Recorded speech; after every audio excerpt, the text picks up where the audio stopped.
혹시 20억짜리 목동 아파트에 살면서 매달 카드값 때문에 한숨 쉬고 계신가요?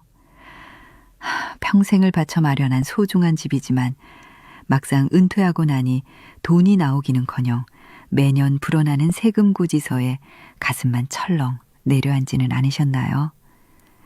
자식들 눈치 보며 병원비 한번 편하게 쓰지 못하는 내 모습이 선생님, 서글퍼질 때는 혹시 작년 없으셨습니까? 겨울에 경기도 광주 사시던 만약 그 그림의 떡 같던 아파트가 매달 통장에 월급처럼 따박따박 돈을 꽂아주는 황금알을 낳는 거위가 된다면 어떠시겠어요? 오늘 30년간 교직에 몸담다 6년 전 명예롭게 은퇴하신 72세 선생님의 이야기는 바로 그 방법을 알려줍니다.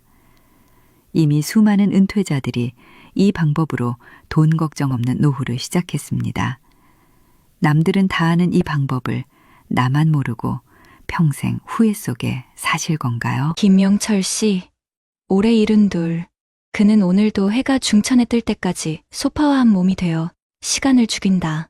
거실 한쪽 벽면을 가득 채운 책장에는 먼지 쌓인 전공 서적과 빛바랜 앨범, 그리고 그의 30년 교직 생활의 자부심이었던 표창장들이 가지런히 놓여 있다. 한때는 그 표창장들을 닦는 것이 하루의 중요한 일과였지만 이제는 그저 바라보는 것만으로도 어깨가 무거워졌다. 훈장이 아니라 족쇄처럼 느껴지는 날들이었다. 여보, 점심은 잡채밥 해놨어요. 나와서 드세요. 부엌에서 아내 박숙자 여사의 목소리가 들려왔다. 영철 씨는 앓는 소리를 내며 겨우 몸을 일으켰다. 식탁에는 김이 모락모락 나는 잡채밥과 정갈한 밑반찬이 차려져 있었다. 아내는 평생을 한결같았다. 살림은 똑 부러졌고 남편의 길을 살려주는 일에는 누구보다 현명했다. 그런 아내의 얼굴에 요즘 들어 그늘이 짙어지는 것을 영철 씨는 애써 외면하고 있었다. 맛있네. 당신 음식 솜씨는 여전해. 영철 씨의 칭찬에도 아내의 표정은 밝아지지 않았다. 수저를 든 채 잠시 망설이던 숙자 씨가 조심스럽게 입을 열었다. 여보, 어제 용녀 씨랑 통화했어요. 잠실 살던 한용녀 씨 말이에요. 아, 그 유치원 하던 양반.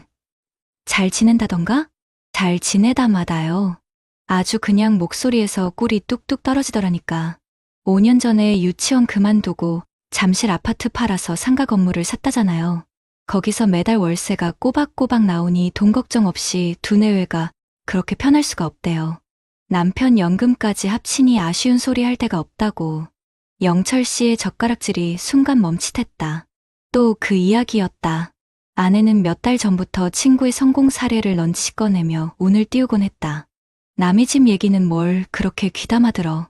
사람마다 사정이 다른 거지. 사정이 다르긴요. 우리랑 똑같지. 평생 일해서 집 한 채 남은 거.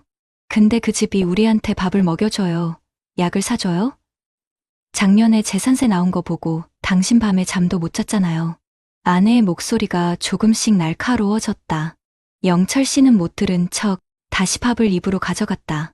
하지만 밥알이 모래알처럼 껄끄럽게 느껴졌다. 아내의 말이 맞았다. 은퇴 후 6년 통장에 찍히던 월급은 사라졌고 연금만으로는 두 사람의 생활을 꾸려나가기가 빠듯했다. 특히 해마다 수백만 원씩 오르는 재산세와 건강보험료는 묵직한 돌덩이처럼 부부의 가슴을 짓눌렀다. 20억짜리 아파트에 사는 부부의 실상이었다. 이 집이 어떤 집인데 내 청춘을 다 바친 집이야. 우리 민준이 낳고 당신이랑 밤새워가며 대출금 갚고 여길 어떻게 팔아. 청춘, 자부심 다 좋은 말이죠. 근데 여보, 당장 다음 달 카드값이 걱정인데 그 놈의 자부심이 무슨 소용이에요. 뉴스 못 봤어요? 노인 부부가 그럭저럭 살려면 한 달에 350은 있어야 한다는데 우리 지금 그 반도 못 쓰고 있잖아요. 시끄러워. 밥 먹는데 돈 얘기 좀 그만해. 영철 씨는 버럭 소리를 지르며 수저를 내려놓았다. 가슴속에서 뜨거운 것이 울컥 치밀었다. 아내에게 화를 낸 것이 아니었다. 평생을 성실하게 살아왔다고 자부했는데 은퇴 후의 삶은 왜 이리 초라하고 불안하기만 한 것인지 가장으로서의 무력감, 세상으로부터 잊혀가는 듯한 외로움이 그를 잠식하고 있었다. 창밖으로 보이는 아파트 단지의 풍경은 여전히 평화로웠지만 영철 씨에게는 더 이상 안식처가 아닌 거대한 감옥처럼 느껴졌다. 그날 오후 아들 민준에게서 전화가 걸려왔다. 다음 달 손주 돌잔치를 호텔에서 크게 할 거라며 아버지 체면을 생각해 축의금을 두둑이 준비해달라는 뻔뻔한 요구였다. 영철 씨는 아무 말 없이 전화를 끊고 말았다. 며칠 뒤 영철 씨는 우편함에서 날아온 관리비 고지서를 보고 망연자실했다. 동절기 난방비 폭탄이었다. 평소보다 2배는 좋게 나온 금액에 눈앞이 캄캄해졌다. 아내는 고지서를 보더니 아무 말 없이 방으로 들어가 버렸다. 그날 밤 영철 씨는 잠을 이룰 수 없었다. 거실 소파에 멍하니 앉아 어둠 속에서 희미하게 빛나는 표창장들을 바라보았다. 저것들을 받기 위해 포기했던 것들이 주마등처럼 스쳐 지나갔다. 아이들과의 저녁 식사, 아내와의 여행, 자기 자신을 위한 시간. 모든 것을 바쳐 얻은 결과가 고작이 고지서 한 장 앞에서 무너져 내리는 신세라니. 다음 날 숙자 씨는 결심한 듯 영철 씨 앞에 부동산 중개업소 명함을 내밀었다. 여보, 우리 더 이상 이렇게 살지 말아요. 당신 평생 고생한 거 알아요. 이제라도 좀 어깨 펴고 돈 걱정 안 하고 살고 싶어요. 당신 병원도 맘 편히 다니고 손주들 용돈도 맘껏 쥐어주고 싶다고요. 용녀 씨가 그러는데 아파트는 그냥 깔고 앉은 돈이지만 상가는 매달 월급을 주는 효자래요. 영철 씨는 명함을 쥔 채 말이 없었다. 아내의 눈가에는 눈물이 그렁그렁 맺혀 있었다. 평생 자신을 위해 희생해온 아내의 소박한 바람 앞에서 그의 고집은 모래성처럼 힘없이 허물어지고 있었다. 그때 현관문 비밀번호 누르는 소리가 들리더니 아들 민준이 들이닥쳤다. 아버지, 어머니, 지금 2분 뭐 하시는 거예요? 민준의 손에는 영철 씨가 무심코 버린 부동산 중개업소 전단이 들려 있었다. 아내가 상담이라도 받아보자며 가져왔던 것이었다. 이 집 파시려고요? 진짜예요? 저한테는 상의 한마디 없이. 민준의 얼굴은 분노로 벌겋게 달아올라 있었다. 그는 마치 자신의 것을 빼앗기기라도 한 사람처럼 소리쳤다. 아니, 아버지가 평생 일궈놓으신 재산을 왜 마음대로 처분하세요? 이 집이 어떤 집인데 제가 태어나고 자란 곳이고 나중에 제가 물려받아야 할 집이잖아요. 순간 영철 씨의 머릿속이 하얘졌다. 아들의 입에서 물려받아야 할 집이라는 말이 나올 줄은 꿈에도 몰랐다. 그는 아들이 자신들의 노후를 걱정해주기는커녕 아파트를 자신의 미래 재산으로만 여기고 있었다는 사실에 참을 수 없는 배신감을 느꼈다. 내가 지금 뭐라고 했냐? 영철 씨의 목소리가 얼음장처럼 차갑게 갈라져 나왔다. 아니, 틀린 말했어요? 목동 아파트가 얼마나 오를 건데 이걸 팔고 어디 변두리 상가를 사요? 2분 다 노망 나셨어요? 이놈, 자식. 결국 영철 씨의 손이 올라갔다. 짝하는 날카로운 소리와 함께 거실에는 무거운 침묵이 흘렀다. 민주는 얻어맞은 뺨을 감싸쥐고 충격받은 눈으로 아버지를 바라보았다. 평생 자식에게 손 한 번 댄 적 없던 아버지였다. 나가. 당장 내 집에서 나가. 영철 씨는 문을 가리키며 소리쳤다. 민주는 믿을 수 없다는 표정으로 아버지를 노려보다가 두고 보세요. 제가 이 집 팔게 가만두나 라는 말을 남기고 집을 뛰쳐나갔다. 쾅하고 닫히는 현관문 소리에 숙자 씨는 그 자리에 주저앉아 흐느끼기 시작했다. 영철 씨는 부들부들 떨리는 손으로 가슴을 부여잡았다. 심장이 터질 것처럼 아파왔다. 평생을 바쳐 지켜온 집, 그리고 그 집보다 더 소중하게 키운 아들이었다. 그 모든 것이 한순간에 자신을 공격하는 비수가 되어 돌아왔다. 그날 이후 집안은 냉랭한 기운만 감돌았다. 아들은 전화 한 통 없었고 부부 사이의 대화도 끊겼다. 영철 씨는 며칠을 알아누웠다. 밥도 제대로 넘기지 못하고 멍하니 허공만 바라보는 남편을 보며 숙자 씨의 마음도 까맣게 타들어갔다. 그녀는 조용히 남편의 곁에 앉아 낡은 앨범을 펼쳤다. 앨범 속에는 흑백 사진 속의 젊은 영철 씨와 자신이 있었다. 단칸방에서 시작해 악착같이 돈을 모아 처음으로 이 아파트의 주인이 되었던 날. 아들 민준의 손을 잡고 기뻐하던 모습이 파노라마처럼 스쳐 지나갔다. 여보, 우리 참 열심히 살았죠. 당신, 저 표창장들 받으려고 밤늦게까지 연구하고 아이들 하나라도 더 챙기려고 목이 다 쉬도록 가르쳤잖아요. 그렇게 평생을 앞만 보고 달려왔는데 이제 와서 우리가 자식 눈치나 보면서 살아야겠어요? 숙자 씨의 목소리는 젖어 있었다. 그녀는 남편의 거친 손을 가만히 잡았다. 이 집, 당신 청춘 맞아요. 우리 가족의 역사 맞아요. 하지만 여보, 집이 사람보다 중요할 순 없어요. 나는 당신이 저 그림의 떡 같은 아파트 주인보다 저녁에 막걸리 한 잔 편하게 사 마실 수 있는 행복한 남편이었으면 좋겠어요. 그게 내 마지막 소원이에요. 아내의 진심 어린 말에 영철 씨의 눈시울이 뜨거워졌다. 그는 아내의 주름진 손을 마주 잡았다. 평생을 함께 버텨준 고마운 손이었다. 그 손을 잡고 있으니 아들로부터 받은 상처와 세상을 향한 원망이 조금씩 녹아내리는 것 같았다. 그래, 무엇이 중요한가? 이 거대한 아파트가 나에게 남은 인생의 행복을 보장해주는가? 아니었다. 나에게 필요한 것은 자식에게 물려줄 껍데기뿐인 재산이 아니라 당장 오늘을 함께 살아가는 아내와 웃으며 밥 한 끼 먹을 수 있는 마음의 여유였다.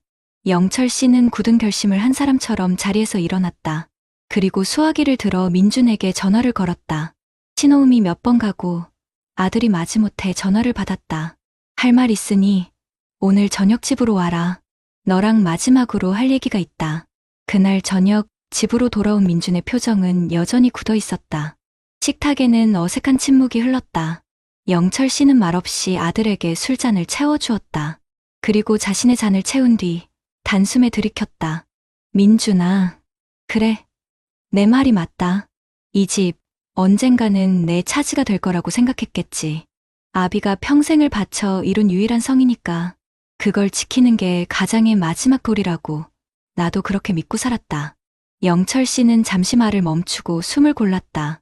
그의 눈빛은 그 어느 때보다 깊고 단단했다. 그런데 아들아, 그 성이 아비를 옥죄는 감옥이 됐다면 어떻게 해야 하는 거냐? 매달 날아오는 고지서에 숨이 턱턱 막히고 내 어미 아픈데 병원비 걱정부터 해야 하는 아비의 심정을 너는 아느냐? 민주는 고개를 숙인 채 아무 말도 하지 못했다. 내 할머니 돌아가실 때 내가 돈이 없어서 제대로 된 치료 한 번 못 해드린 게 평생의 한이다. 근데 이제 내가 내 어미한테까지 그런 못난 남편이 되고 너한테 손 벌리는 초라한 아비가 되어야겠어? 그게 최선이냐? 나한테 그걸 바라는 거냐? 영철 씨의 목소리가 터져나왔다. 그것은 분노가 아닌 한평생 가장의 무게를 짊어지고 살아온 한 남자의 처절한 절규였다. 눈물이 그의 깊은 주름을 타고 흘러내렸다. 아비가 껍데기만 남은 가장이라도 괜찮다는 거냐? 이 아파트가 내 이름으로 된 이 집이 나 김영철이라는 사람보다 더 중요하냐고 물었다. 아들아, 그 순간 민준의 어깨가 가늘게 떨리기 시작했다. 아버지가 흘리는 눈물을 평생 처음 보는 아버지의 무너지는 모습을 그는 차마 마주할 수 없었다. 아버지의 자부심이라 생각했던 아파트가 실은 아버지의 목을 조르는 쇠사슬이었다는 것을 그는 이제야 깨달았다. 자신이 얼마나 어리석고 이기적인 아들이었는지 뼈저리게 후회했다. 1년 뒤 어느 한적한 동네의 작은 2층 상가 건물 앞, 김영철 씨가 콧노래를 부르며 1층 카페 앞을 빗자루로 쓸고 있다. 은퇴 후 처음으로 되찾은 활기찬 표정이었다. 그의 휴대폰에 띵동 하고 알림이 울린다. 땡땡은행 2층 학원 임대료 80만 원이 입금되었습니다. 영철 씨의 입가에 흐뭇한 미소가 번졌다. 잠시 후 민준이 손주의 손을 잡고 그를 찾아왔다. 아버지, 장사 잘 되세요? 장사는 무슨, 그냥 우리 사장님들 불편한 거 없나 살피는 거지. 자, 우리 강아지 이리 온. 할아버지가 깎아 사줄게. 영철 씨는 익숙하게 손주의 손을 잡고 아파게로 향했다. 그 뒷모습을 바라보던 민준의 눈에 1년 전 아버지가 눈물로 외쳤던 말이 떠올랐다. 이제 그는 안다. 아버지가 팔아버린 것은 낡은 아파트가 아니라 아버지를 짓누르던 무거운 갑옷이었다는 것을. 그리고 아버지가 새로 얻은 것은 작은 건물이 아니라 누구의 눈치도 보지 않고 사랑하는 사람에게 무엇이든 해줄 수 있는 진짜 가장의 자유였다는 것을. 영철 씨는 손주에게 과자 한 알음을 안겨주며 말했다. 아들아, 아비가 깨달은 게 있다. 인생 후반에 필요한 건 목돈이라는 큰 그릇이 아니었어. 매일매일 조금씩 목을 축일 수 있는 마르지 않는 작은 샘물이었지. 이제야 나도 숨 좀 쉬고 살 것 같다. 따스한 햇살 아래 할아버지와 손자, 그리고 아들의 웃음소리가 나지막한 골목을 가득 채우고 있었다. 그것은 20억짜리 아파트가 결코 줄 수 없었던 세상에서 가장 값진 풍경이었다. 여러분 어떠시나요? 위의 사례는 정말 비참하고 서글픈 인생 아닌가요? 하지만 지금부터 소개해드리는 사례는 정반대의 선택으로 행복한 노후를 보내고 있는 분을 소개해드리겠습니다. 박성호 씨, 올해 73. 그의 아침은 거실 소파가 아닌 베란다 정원에서 시작됩니다.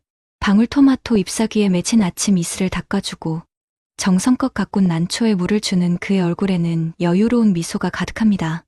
35년간 대기업의 해외 영업 파트에서 쉼없이 달려온 그였지만 은퇴한 지 10년이 지난 지금 그의 삶은 그 어느 때보다 활기차고 평온합니다.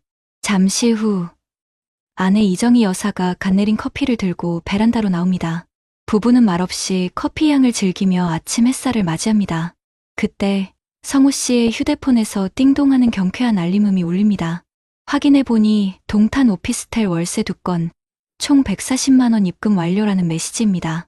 아내와 눈을 맞춘 그의 입가에 만족스러운 미소가 번집니다. 이것이 바로 10년 전 그의 인생을 바꾼 선택이 가져다준 평화로운 아침의 풍경입니다. 성우 씨가 명예퇴직을 앞두고 있던 2015년 겨울, 부부는 인생 최대의 고민에 빠졌습니다.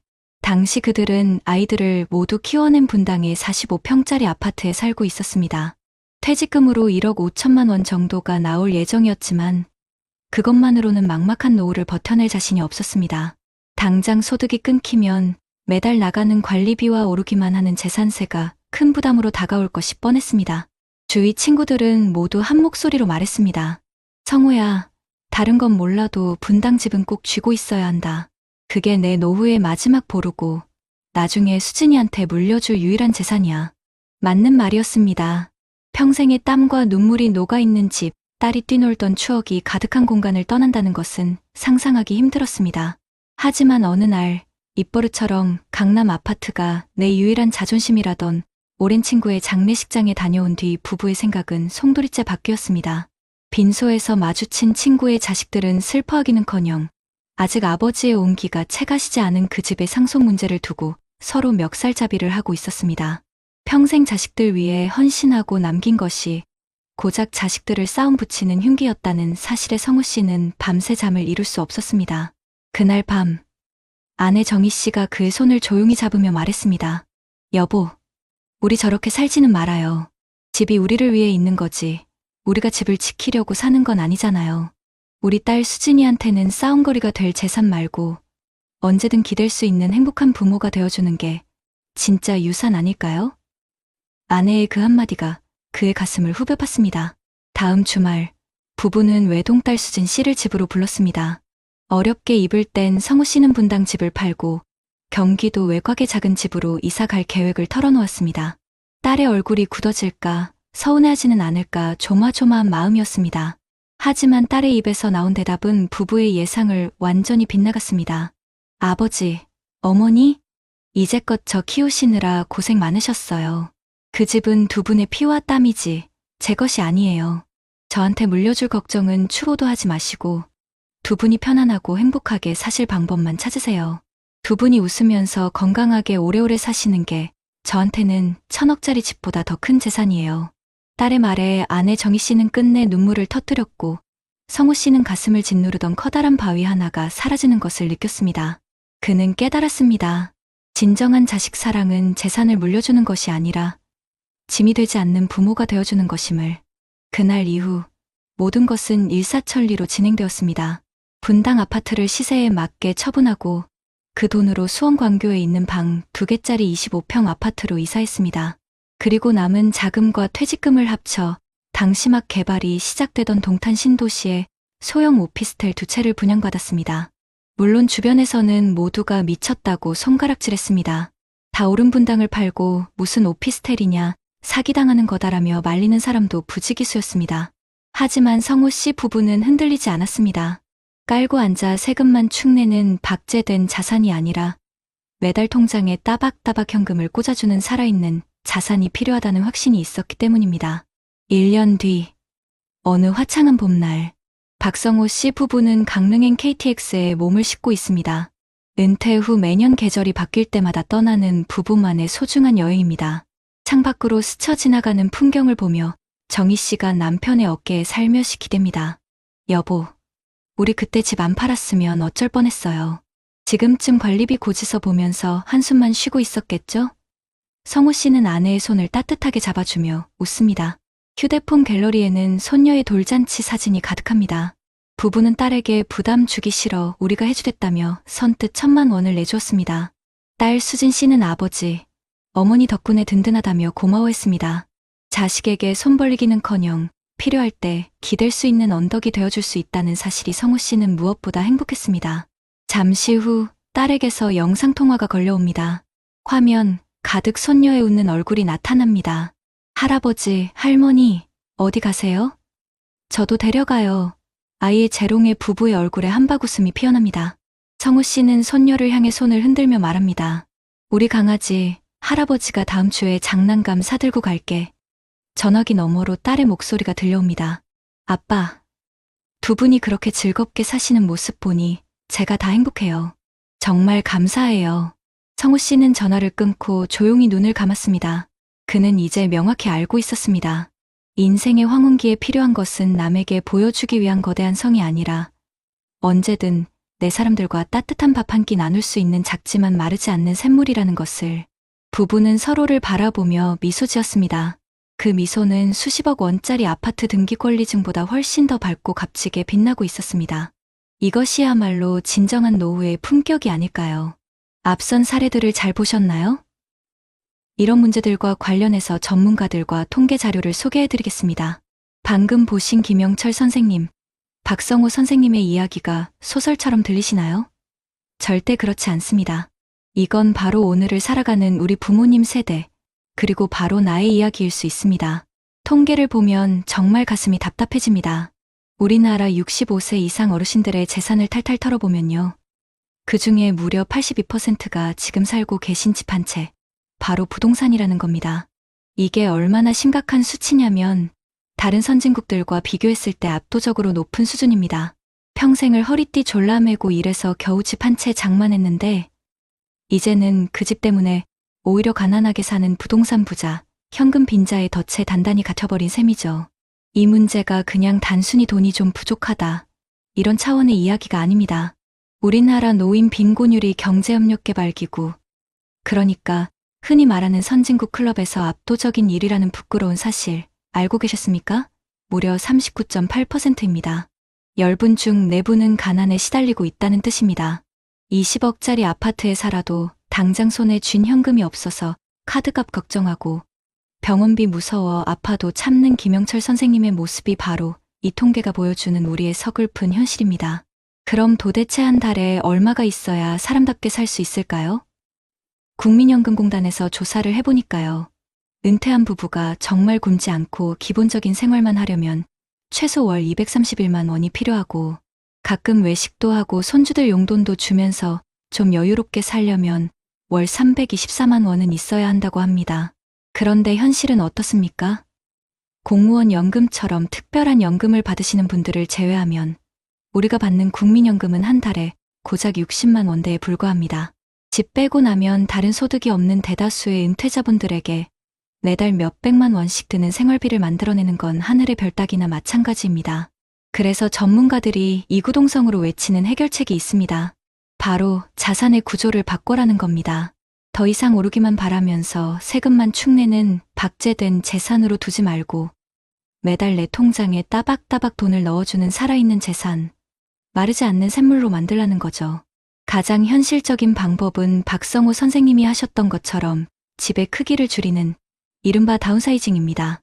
서울에 있는 큰 아파트를 팔고 경기도나 수도권의 중소형 아파트로 옮기면서 생긴 목돈으로 동탄의 오피스텔처럼 매달 월세가 꼬박꼬박 나오는 수익형 부동산에 다시 투자하는 겁니다.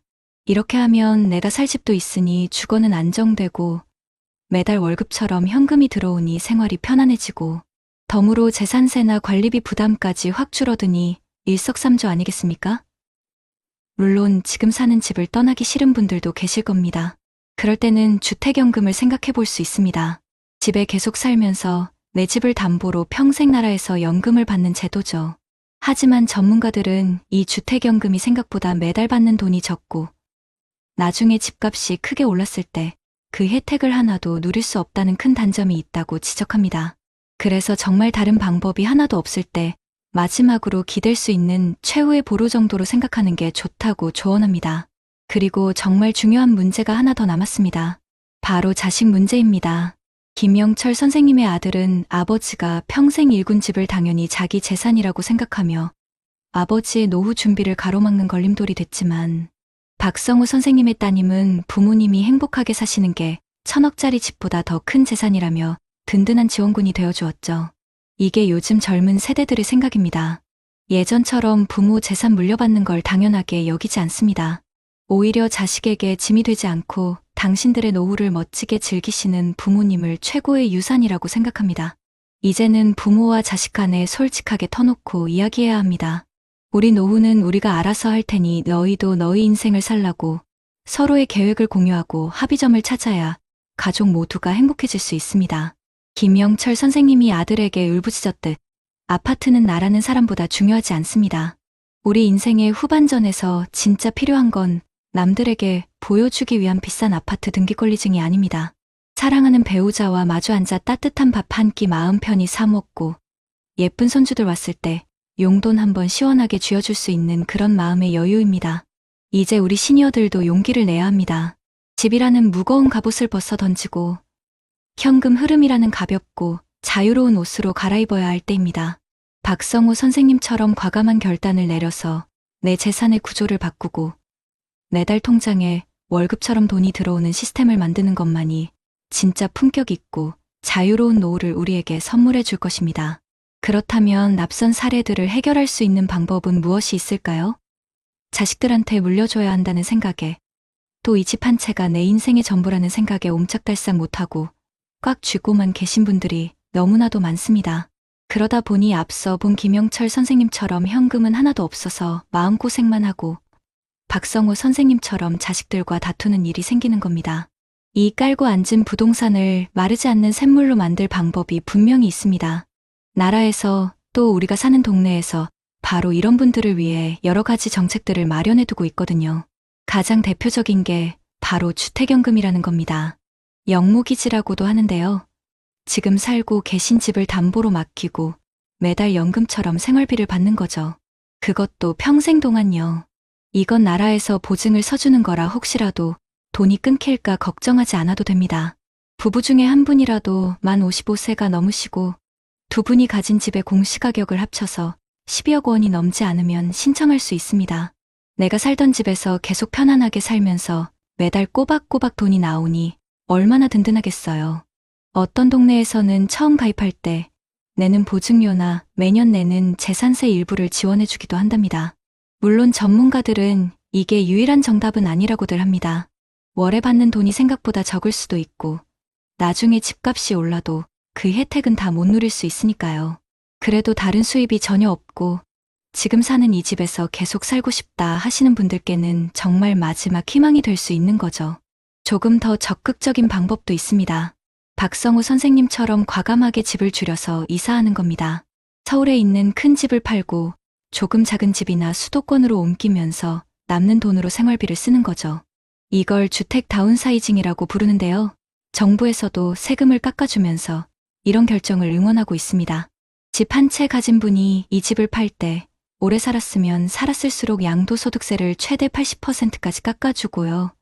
12억 원까지는 아예 세금을 안 내도 되니까 부담이 확 줄어들죠. 이렇게 해서 생긴 목돈으로 이자나 배당이 나오는 다른 곳에 넣어두면 나만의 월급 통장이 생기는 겁니다. 또 나라에서 어르신들을 위해 아주 저렴하게 살 수 있는 고령자 복지주택이라는 것도 계속 짓고 있어요. 매년 3천 가구 넘게 공급한다고 하니까 집을 판 뒤에 어디서 살지 걱정하지 않으셔도 됩니다. 이런 집은 그냥 잠만 자는 곳이 아니라 주변에 복지시설도 같이 있어서 몸이 좀 불편해도 돌봄을 받으면서 편안하게 지낼 수 있습니다. 이 외에도 서울시에서는 어르신들이 살기 편하게 집을 고쳐주는 돈을 지원해주기도 하고 성남시에서는 아직 활동적인 분들을 위해 여러 가지 편의시설이 합쳐진 공동주택을 만들기도 합니다. 중요한 건 이제 자식에게 물려줘야 한다는 생각 때문에 오늘 나의 행복을 포기해서는 안 된다는 겁니다. 자식들하고 솔직하게 터놓고 이야기해서 자식에게 짐이 되지 않는 행복한 부모가 되는 것이야말로 최고의 유산이 아닐까요? 나라에서 마련한 이런 좋은 제도들을 징검다리 삼아서 박제된 자산을 살아있는 현금으로 바꾸고 진짜 내 노후의 자유와 품격을 찾으시길 진심으로 바라겠습니다. 벽돌 한 장 한 장에 자식들 웃음소리 쌓아 올리고 기둥 하나하나에 사무친 청춘의 땀방울 새겼습니다. 그렇게 평생을 바쳐 지은 나의 집이 어느덧 나를 가두는 높은 성벽이 되고 평생의 자랑이던 문패가 무거운 족쇄가 될 줄은 몰랐습니다. 이제 이 단단한 울타리를 녹여 따스한 샘물로 흐르게 할 때입니다. 영상에서 만나뵌 두 분 선생님의 이야기가 우리 마음에 깊은 울림을 줍니다. 평생을 바친 집 한 채가 있지만 쓸 돈이 없어 하루하루를 걱정으로 보내셔야 했던 김영철 선생님. 그 집은 따뜻한 보금자리가 아니라 마음을 옥죄는 걱정의 감옥이었습니다. 또 자식들에게 물려줄 생각에 정작 당신의 노후는 뒷전이 되어버려 결국 자식들과의 다툼으로 번진 박성우 선생님. 그 자랑스럽던 집은 가족의 화목을 해치는 불화의 씨앗이 되어버렸습니다. 우리는 이분들의 이야기 속에서 어쩌면 나의 혹은 우리 부모님의 모습을 보았을지도 모릅니다. 하지만 우리는 다른 길을 선택할 수 있습니다. 똑같이 집 한 채를 가졌지만 그 집을 든든한 행복의 주춧돌 삼아 매달 나오는 연금으로 친구들과 따뜻한 밥 한 끼를 나누고 손주들 용돈을 쥐어주며 활짝 웃으시는 분들이 계십니다. 과감한 결단으로 집을 줄여 마련한 목돈으로 평생 가보고 싶었던 곳을 여행하며 젊은 날 못다 이룬 꿈을 펼치시는 분들도 계십니다. 그분들의 얼굴에는 그늘 대신 미소가, 걱정 대신 평안이 가득합니다. 그리고 자식들은 짐이 될까 전전긍긍하는 부모가 아닌 스스로의 삶을 멋지게 가꾸는 부모님을 보며 더 큰 존경과 사랑을 보내고 있습니다. 어머님, 아버님, 이제 그만하면 되었습니다. 평생 자식들을 위해, 이 가정을 위해 쉼 없이 달려오셨습니다. 그 헌신과 사랑으로 쌓아 올린 집이 이제는 어머님, 아버님의 행복을 위해 일하게 할 차례입니다. 자식에게 물려줘야 한다는 생각은 어쩌면 나의 행복을 묶어두는 마지막 굴레일지도 모릅니다. 자식들에게 물려줄 최고의 유산은 낡은 집 한 채가 아니라 부모님이 남은 인생을 얼마나 행복하고 품위 있게 살아내셨는가에 대한 자랑스러운 기억입니다. 나라에서 마련해 둔 주택연금, 주택다운사이징 지원과 같은 제도들은 단순한 정책이 아닙니다. 그것은 바로 당신의 고단했던 세월에 대한 국가의 존경과 위로이며 당신의 남은 날들이 빛나기를 바라는 따뜻한 응원의 손길입니다. 그 손을 잡으십시오. 굳게 닫힌 현관문을 열고 세상으로 나와 당신의 이름으로 된 마르지 않는 샘물을 만드십시오. 박제된 자산의 생명을 불어넣어 자유로운 날개를 다십시오. 오늘 우리의 선택이 나의 남은 인생을 그리고 자식들이 기억할 나의 마지막 모습을 결정합니다. 과거의 땀방울을 미래의 웃음꽃으로 피워낼 그 용기 있는 첫걸음을 저희가 진심으로 응원하겠습니다. 최근 뉴스에서 경기 불황으로 수십 년 다닌 직장에서 은퇴한 65세 박철민 씨가 모아둔 퇴직금마저 30대 아들의 사업자금으로 모두 소진했다는 안타까운 소식을 접했습니다. 이게 과연 남의 짐 이야기일까요? 혹시 당신도 30이 훌쩍 넘은 자녀에게 매달 100만 원씩 월세와 생활비를 보내주고 계시진 않나요? 자식에게 쏟아붓는 이 밑빠진 독 같은 지원이 당신의 소중한 노후 자금과 마음까지 갉아먹고 있다는 사실을 알고 계셨습니까? 이 문제를 외면하면 당신의 통장은 텅 비고 자녀와의 관계마저 최악으로 치달을 수 있습니다. 이미 수많은 부모님들이 이 고통 속에서 홀로 힘겨워하고 있습니다. 오늘 영상 끝까지 보지 않으시면 평생 후회하실 겁니다. 내 노후를 지키면서 자식도 살리는 그 누구도 알려주지 않았던 현실적인 방법, 지금 바로 공개합니다. 당신은 평생 누구를 위해 살아왔습니까? 햇살이 눅진하게 내려앉은 오후, 낡은 주택가 골목 어귀에 자리한 작은 마당. 박영수는 닳고 다른 가죽 구두를 마른 헝겊으로 닦고 있었다. 구두향 냄새가 희미하게 공기 중에 퍼져나갔다. 30년 넘게 그의 발이 되어준 구두는 이제 제법 낡아 곳곳이 해지고 실밥이 터져 있었다.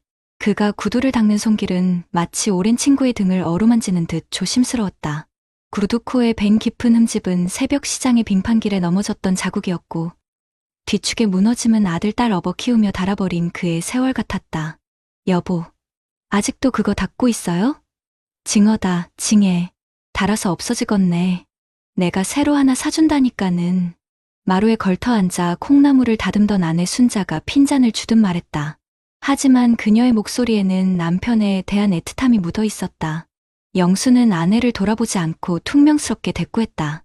이놈만큼 편한 게 없어. 내 발에 꼭 맞게 길이 들었단 말이야. 당신은 몰라. 그의 말은 사실이었다. 시장 바닥을 누비며 생선을 팔던 시절부터 아들 준혁의 대학 입학식 날, 그리고 하나뿐인 딸을 시집 보내던 날까지 그의 인생 중요한 순간에는 늘 이 구두가 함께했다. 구두는 단순한 신발이 아니라 그의 청춘과 땀, 그리고 한 가장의 무게를 고스란히 담고 있는 세월의 증표였다. 그는 구두를 닦는 것이 아니라 제 지나온 고단했던 삶을 위로하는 중이었다. 아이고, 알았수다. 아주 평생 끌어안고 사슈. 그나저나 준혁이 들어올 때 되지 않았나? 밥 차려야 하는데. 아들 이야기에 영수의 미간이 미세하게 찌푸려졌다. 구두를 닦던 손길도 잠시 멈칫했다. 35. 남들 같으면 가정을 꾸리고 재학팔임을 할 나이. 하지만 준혁은 여전히 부모의 그늘 아래 있었다. 번듯한 대학을 졸업했지만 호기롭게 시작했던 사업은 번번이 실패로 돌아갔고 이제는 이력서 넣는 것조차 포기한 듯 보였다. 냅둬. 지가 알아서 먹겠지. 애도 아니고. 영수의 목소리에는 서운함과 실망감이 뒤섞여 있었다. 매달 100만 원. 준혁의 월세와 생활비 명목으로 부부의 통장에서 빠져나가는 돈이었다. 시장 일을 그만두고 퇴직금과 얼마 안 되는 연금으로 생활하는 부부에게는 결코 적지 않은 부담이었다. 순자는 그런 남편의 마음을 모를 리 없었다. 그래도 어떡해요. 내 자식인데 밖에 나가서 밥 굶고 다니는 것보다는 낫지. 좀만 더 고생합시다. 우리 곧 자리 잡겠지. 순자의 위로에도 영수의 마음은 편치 않았다. 곧이라는 말이 벌써 몇 년째 되풀이되고 있었다. 텅 비어가는 통장 잔고보다 더 무서운 것은 점점 무기력해져 가는 아들의 모습과 그를 바라보며 한숨만 늘어가는 자신들의 처지였다. 그는 닦던 구두를 내려놓고 말없이 담배를 빼어 물었다. 희뿌연 담배 연기가 그의 깊은 주름 사이로 스며들었다. 저 연기처럼 아들에 대한 걱정도 허공으로 흩어지면 얼마나 좋을까. 어느 늦은 밤, 영수는 잠에서 깨 화장실을 가려다 안방에서 새어나오는 흐느낌 소리에 발걸음을 멈췄다. 문틈으로 보니 순자가 통장을 손에 쥐고 소리 없이 울고 있었다. 통장에는 준혁이 결혼자금이라고 쓰인 낡은 글씨가 희미하게 보였다. 평생 허리띠를 졸라매며 아들 장가보낼 미천으로 모아온 돈이었다. 하지만 그 통장의 잔고는 준혁의 사업 실패와 생활비 지원으로 이미 바닥을 드러내고 있었다. 어떻게, 우리 준혁이 어떻게. 아내의 작은 어깨가 가늘게 떨리고 있었다. 그 모습을 보는 영수의 가슴은 무너져 내리는 듯했다. 평생 묵묵히 제 곁을 지켜준 아내였다.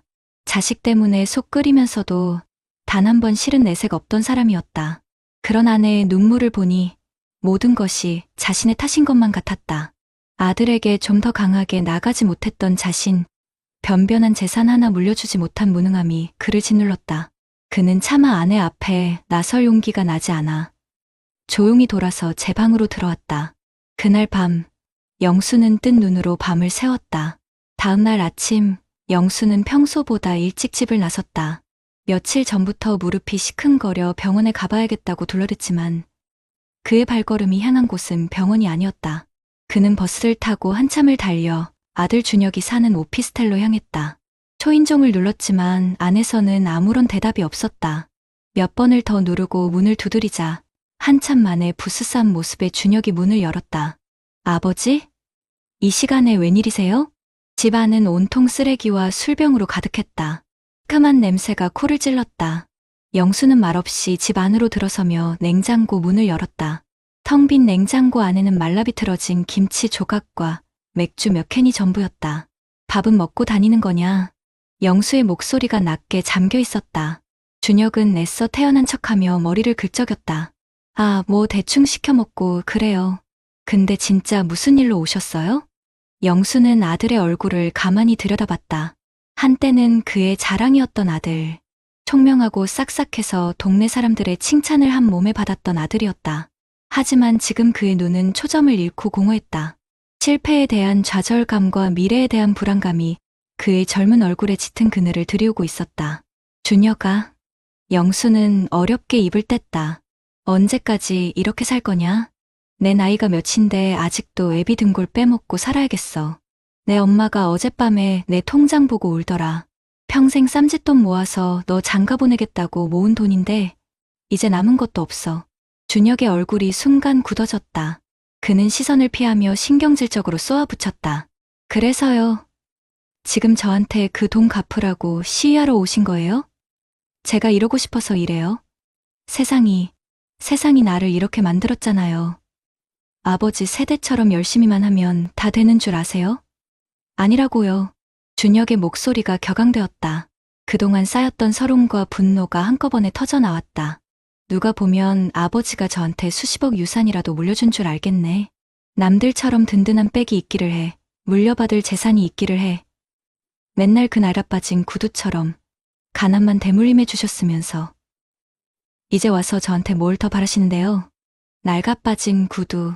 그 말이 비수처럼 영수의 심장에 박혔다. 평생을 바쳐 지켜온 삶, 그의 자부심이자 훈장이었던 세월이 한순간에 부정당하는 기분이었다. 손이 부들부들 떨렸다. 그는 자신도 모르게 손을 들어 아들의 뺨을 내리쳤다. 짝! 날카로운 마찰음이 방안을 갈랐다. 준혁은 충격받은 눈으로 아버지를 바라봤다. 그의 뺨 위로 붉은 손자국이 선명하게 떠올랐다. 영수 역시 놀라기는 마찬가지였다. 평생 자식에게 손찌검 한 번 해본 적 없는 그였다. 너 이놈 자식. 영수는 차마 말을 잇지 못하고 거친 숨만 몰아쉬었다. 부자 사이에는 어색하고 무거운 침묵이 흘렀다. 영수는 더 이상 그곳에 머물 수 없었다. 그는 비틀거리며 아들의 집을 뛰쳐나왔다. 차가운 겨울바람이 그의 뺨을 스쳤지만 아들의 뺨을 때린 자신의 손바닥에서 느껴지는 열기만큼 뜨겁지는 않았다. 집으로 돌아오는 버스 안에서 영수는 하염없이 눈물을 흘렸다. 창밖으로 스쳐 지나가는 풍경들이 흐릿하게 번져 보였다. 평생 자식 하나 잘 되라고 남들에게 무시당하지 않게 하려고 발버둥 쳤다.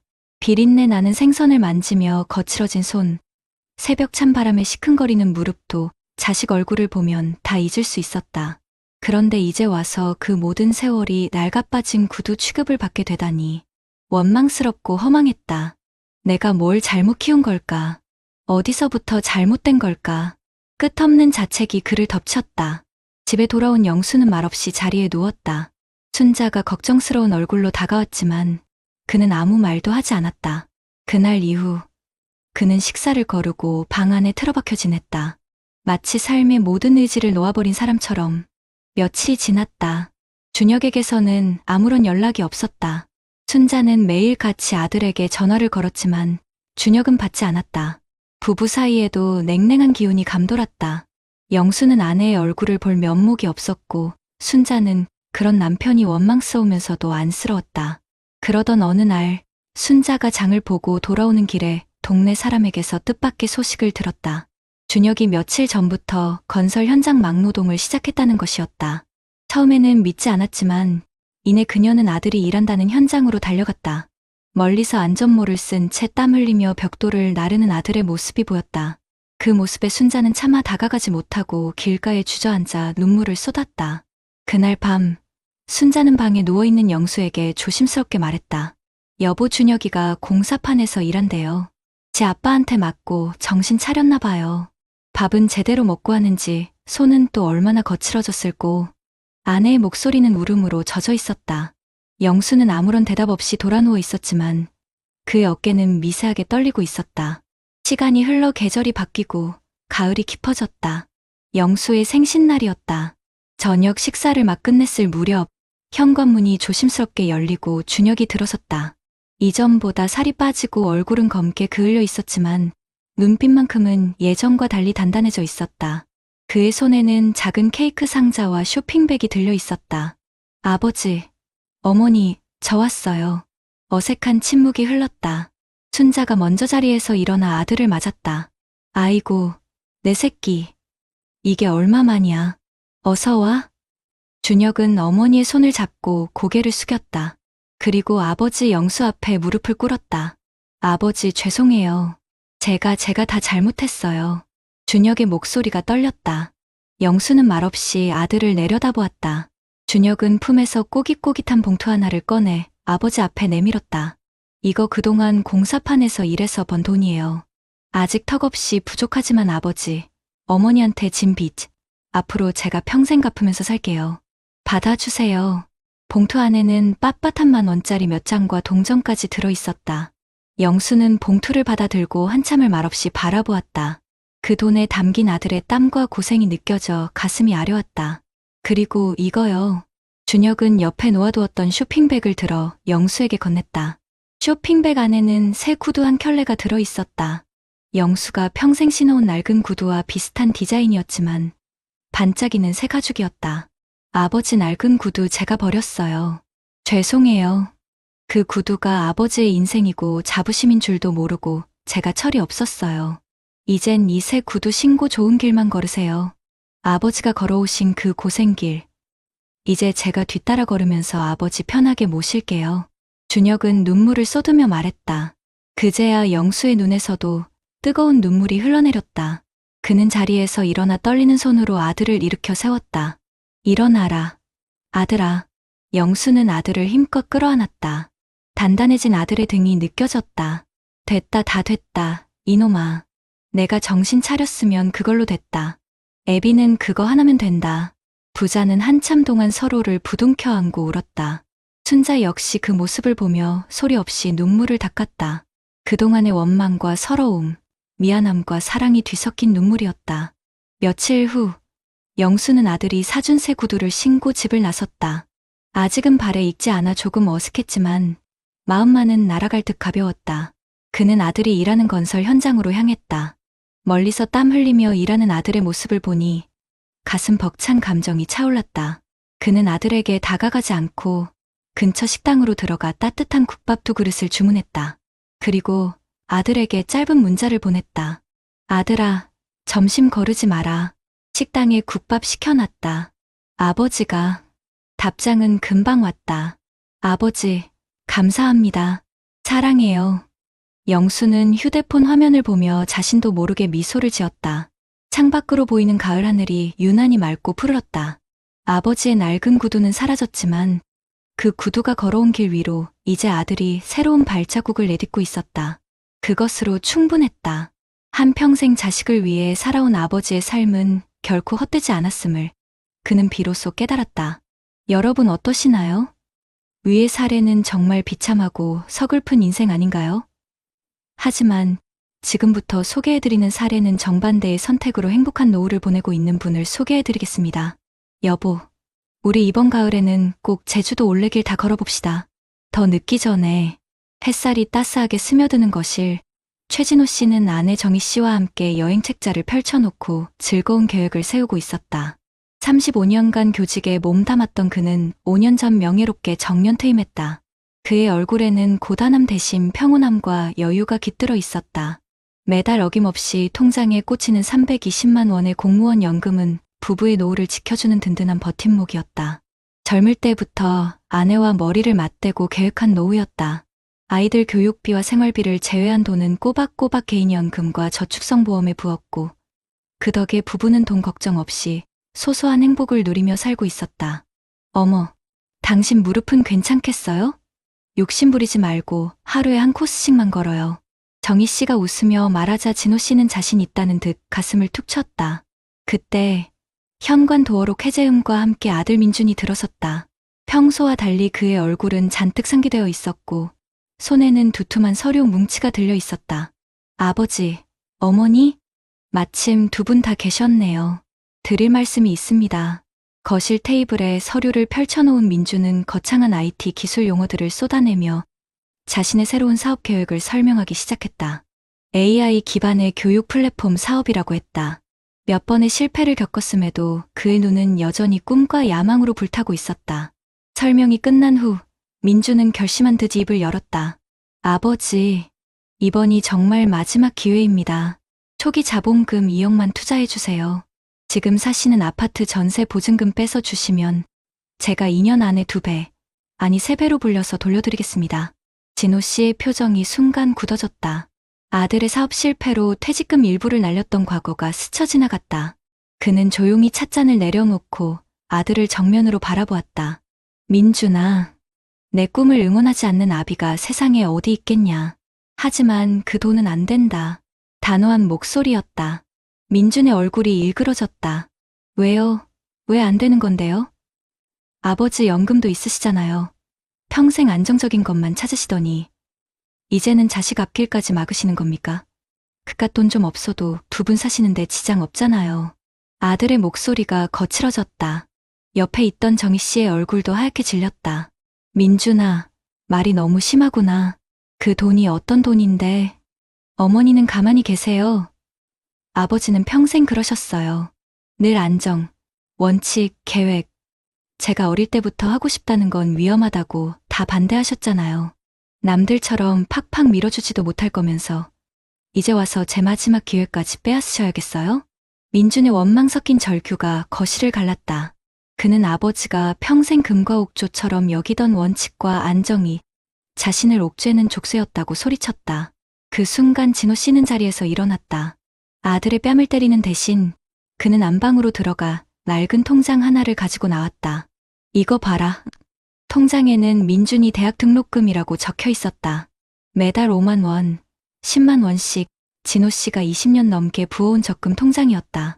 내가 명문대 들어갔을 때 남들은 과외다 뭐다 돈을 쏟아부었지만 애비는 그러지 못했다. 대신 월급날마다 은행에 가서 이 적금을 부었다. 내가 사업한다고 처음 돈을 달라고 했을 때 나는 내 엄마 몰래 내 노후 자금으로 모아둔 개인연금을 깼다. 내가 실패하고 좌절했을 때 내 엄마와 나는 밤새 잠 못 이루고 울었다. 진호 씨의 목소리가 가늘게 떨렸다. 그런데 민준아, 이 아파트 전세 보증금은 안 된다. 이건 돈이 아니라 나와 내 엄마의 마지막 자존심이고 남은 인생이다.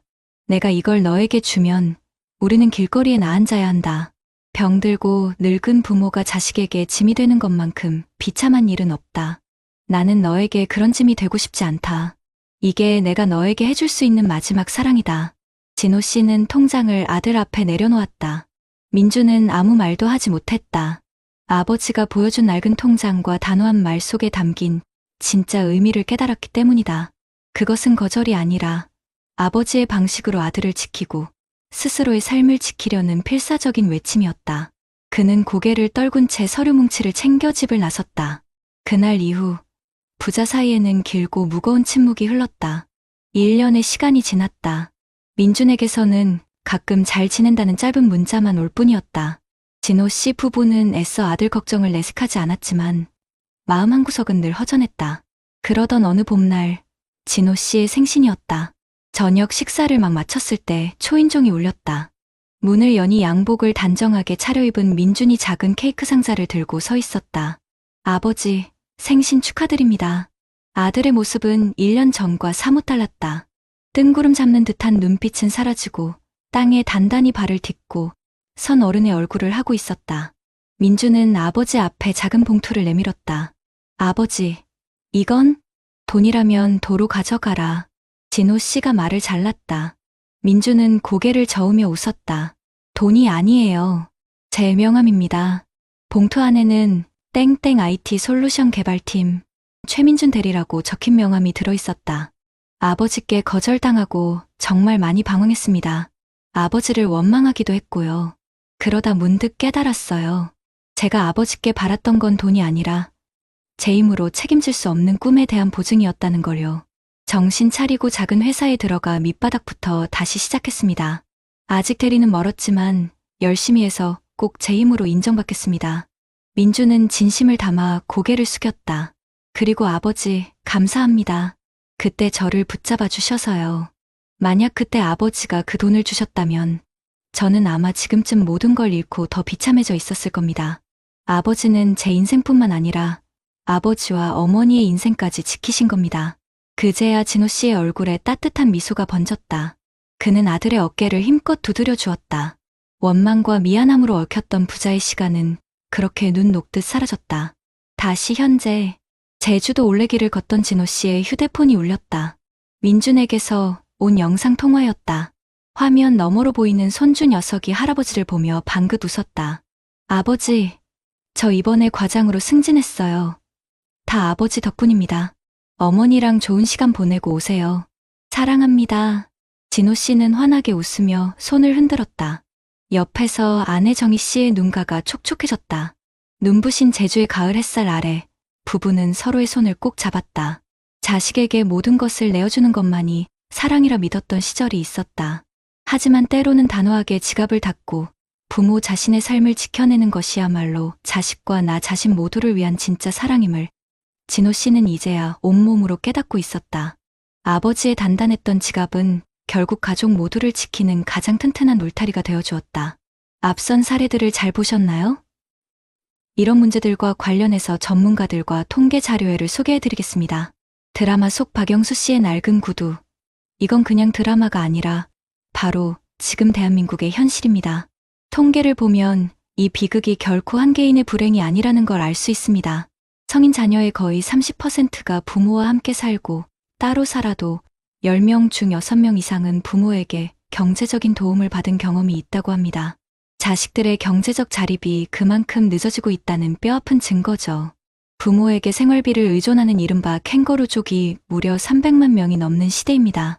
그 중에는 30살, 40살이 넘은 자식들도 65만 명이나 된다고 하니 드라마 속 아들은 특별한 경우가 전혀 아닌 셈입니다.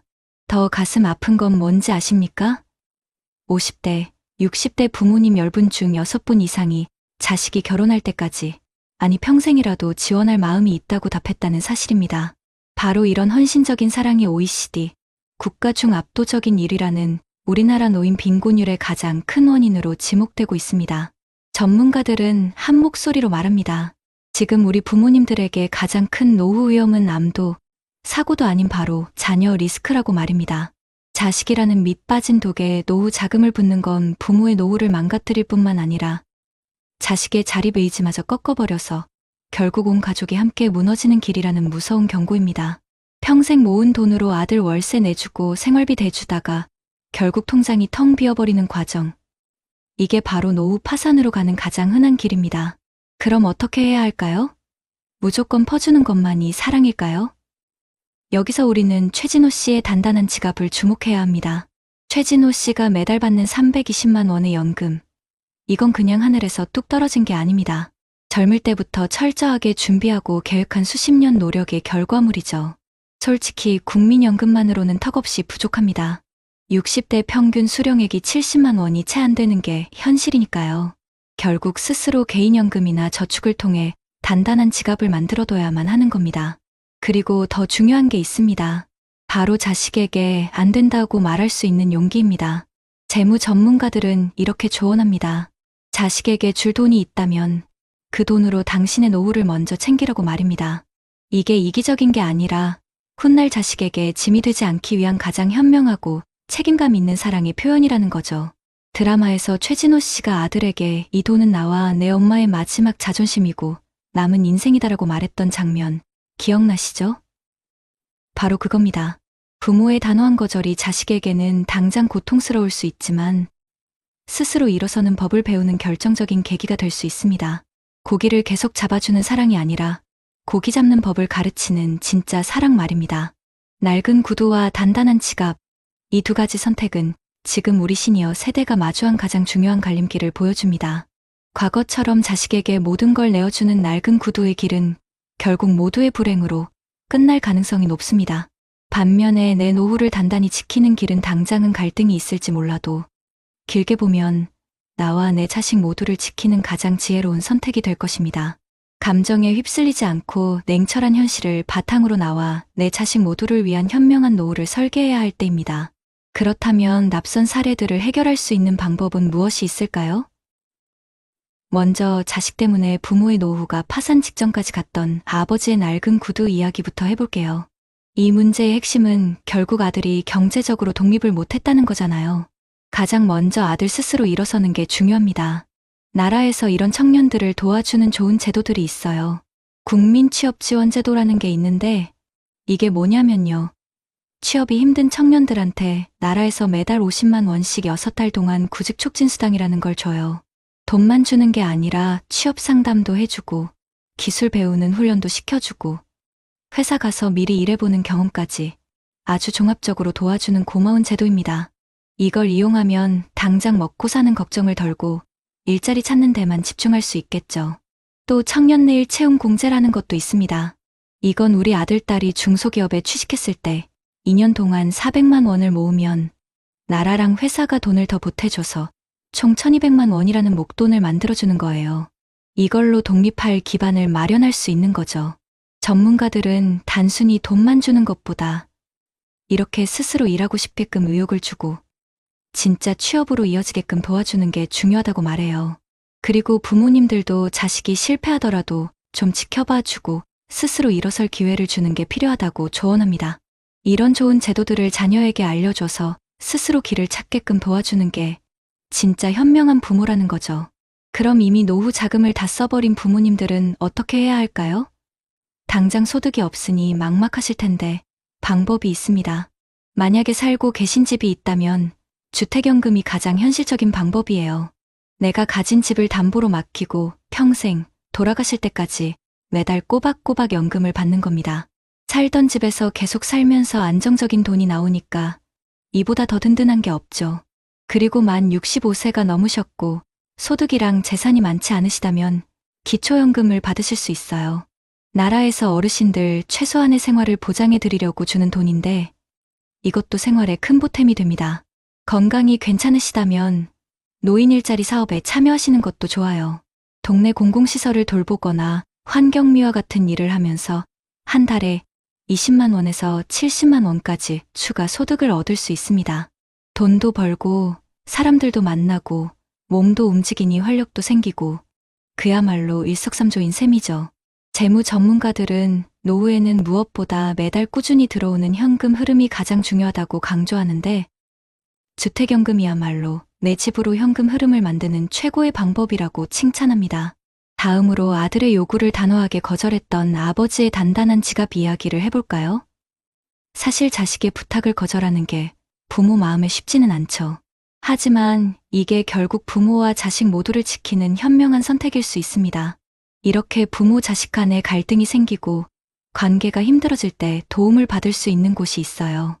나라에서 운영하는 건강가정지원센터나 가족센터라는 곳인데 전국의 시군구마다 다 있습니다. 여기서 전문가들이 무료나 아주 저렴한 비용으로 심리상담도 해주고 교육도 해줘요. 서로의 입장을 이해하고 건강하게 거리를 두는 법을 배우는 거죠. 그리고 지자체나 금융기관에서 하는 금융교육이나 재무상담을 받아보는 것도 큰 도움이 됩니다. 내 노후를 지키는 게 왜 중요한지, 자식한테 무작정 돈을 대주는 게 왜 이미 빠진 독에 물 붓기가 될 수 있는지 객관적인 자료를 보면서 이성적으로 판단할 힘을 기를 수 있거든요. 가족 상담 전문가들은 자식의 요구를 거절하지 못하는 부모님들 마음속에는 죄책감이나 불안감이 있는 경우가 많다고 해요. 전문 상담을 통해서 이런 감정의 원인을 들여다보고 때로는 안 되라고 말하는 것이 진짜 자식을 사랑하는 방법일 수 있다는 걸 깨닫는 과정이 필요하다고 합니다. 결국 우리 채널은 시청자분들이 막연한 희생과 헌신을 하기보다는 오늘 말씀드린 이런 정확하고 실용적인 정보를 바탕으로 지혜로운 선택을 하시도록 돕는 길잡이가 되어야겠습니다. 정부 정책을 하나하나 쉽게 설명해드리고 전문가들을 모셔서 실제 고민에 대한 해결책을 제시하고 어려움을 극복한 분들의 사례를 공유하면서 우리 모두가 행복해지는 노후를 설계할 수 있도록 돕는 것. 그것이 우리 채널의 가장 중요한 목표가 되어야 할 것입니다. 내리사랑이라 했던가요?